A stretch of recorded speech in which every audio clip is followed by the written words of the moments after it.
Want to know how to make a designer paper purse? Yes! In this video, I will show you how to create yours inside Cricut Design Space. Hi, my name is Kim with Kimagine DIY, where I hope to help you imagine the possibilities with DIYs and crafts. If that sounds like fun, consider subscribing.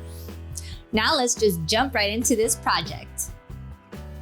Here are the materials you will need: a Cricut machine or die cutting machine, some weeding tools, brayer or a scraper, medium cardstock, a light grip mat, and some tacky glue. And of course your printer. So I opened up the Gucci website and went over to their tote bags. I scanned through them to find which ones I liked. I liked this tote bag. I actually liked its handle, but it'd be a little difficult to make that into a print and cut. So I found this smaller one, which was very clean and easy for me to crop out.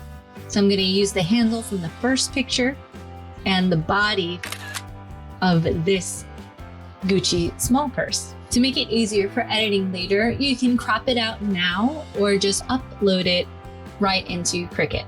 Hindsight, if you decide to crop it, it's actually a lot easier to edit it later if you give it more room than I did. It was a little tight. Now it's time to upload it into Cricut Design Space. So we're going to go to Upload, Upload Image, and hit Browse. You're going to upload it one at a time. And I picked complex. You can use the magic wand to get rid of most of it, but then you're going to have to manually remove the chain with your eraser. So take your time with this because the Cricut will cut out every little bit, and you probably have to go back and forth between the eraser and the restore button. Thankfully, they have that, so if you make a mistake, you can just fix it right away. And it's also good to click back and forth between your preview button just to make sure to see if the lines are straight or if you need to adjust them. Then hit apply and continue, and name and tag your SVG and click upload.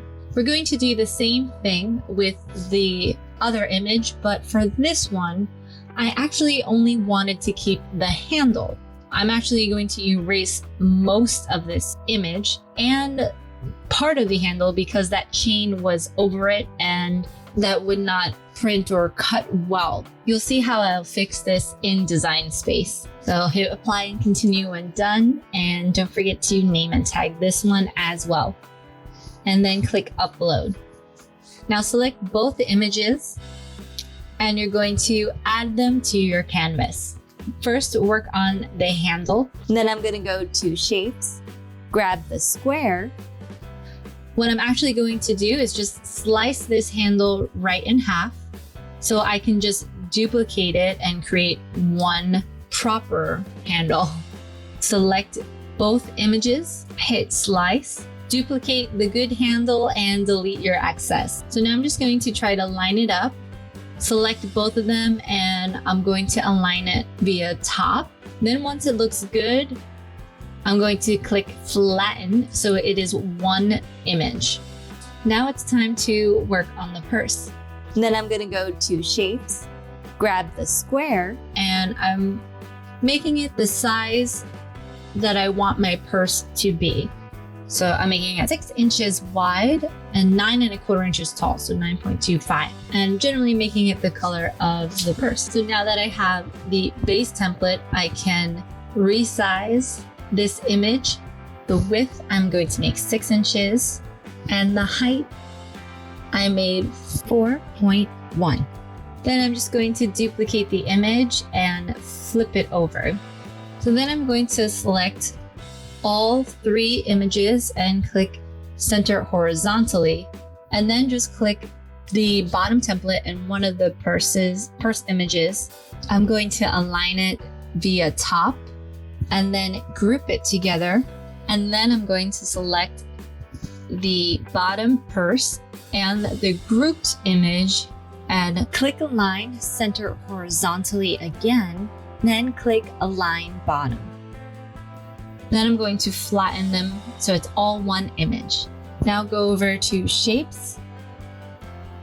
And this middle area, I'm going to recreate this rectangle and then go over to Operations and click Score. I'm just going to fine tune the dimensions and duplicate it as well. Then select your flattened image and your score line. Go to the Align button to center horizontally and then click Attached. With that duplicated image, I'm actually going to go back up to Operations and click Basic. I'm going to change the width to 3.5 and then just rotate it 90 degrees because I'm creating the sides of the purse. I changed the color to brown to match the rest of the design. And then I'm going to go over to Shapes and grab the trapezoid and rotate it 90 degrees. Here I'm basically creating my own tabs for the sides of the purse. Then I'm going to go to Shapes, grab the square. I'm making it a 1/2 inch wide and a 3.5 in height. Then I'm just going to select the trapezoid and the rectangle, go over to Align, hit Center Vertically, and then go over to Align and I'm clicking Align Right and then hit Slice.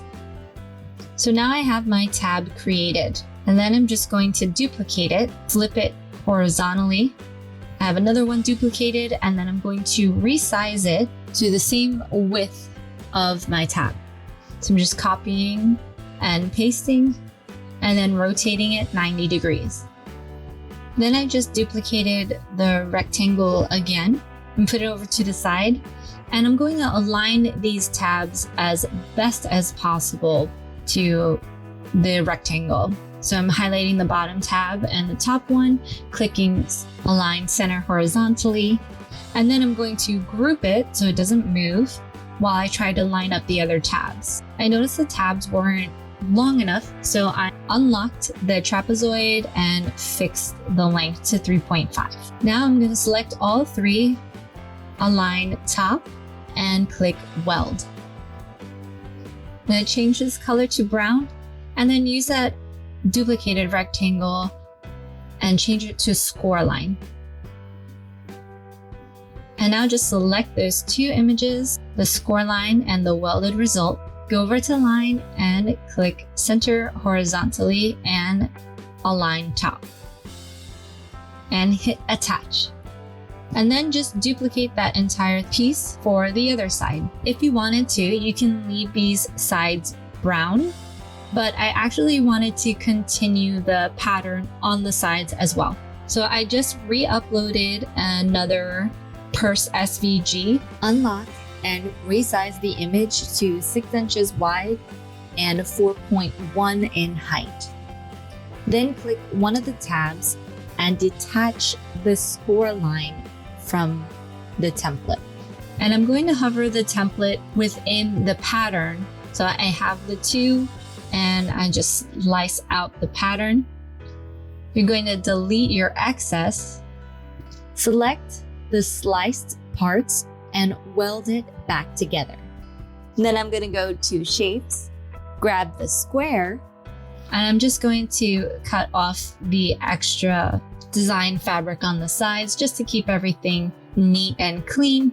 Just deleting all my cut images, and then I'm going to align the fabric within the template again and flatten.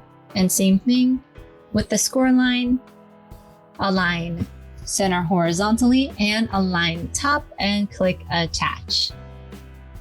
So I liked how this looked a lot better, so I'm going to delete the other one and duplicate this fabric tab. I'm going to group these side tabs and hide it for now. Then you just grab your handle and you can adjust it to make it look better on your purse, however makes you happy.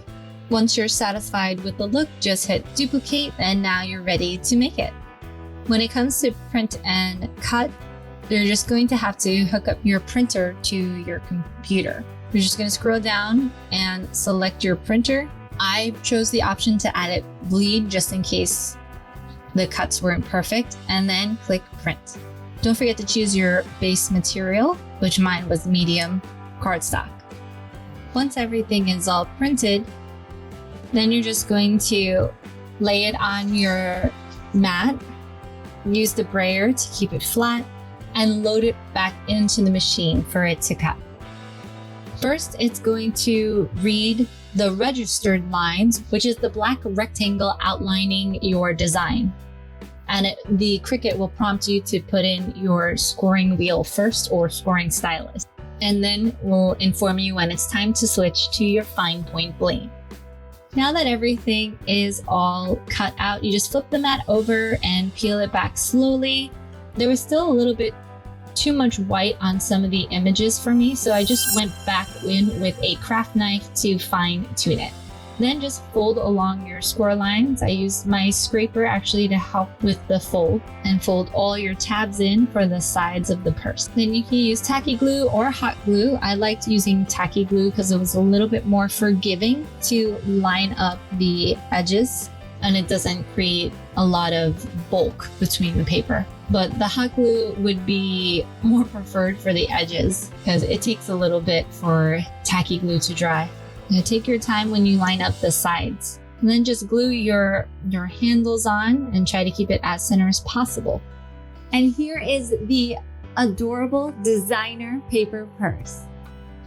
Thank you guys so much for watching. If you'd like to see more videos like this, you can click the card right up here or click here for an entire playlist.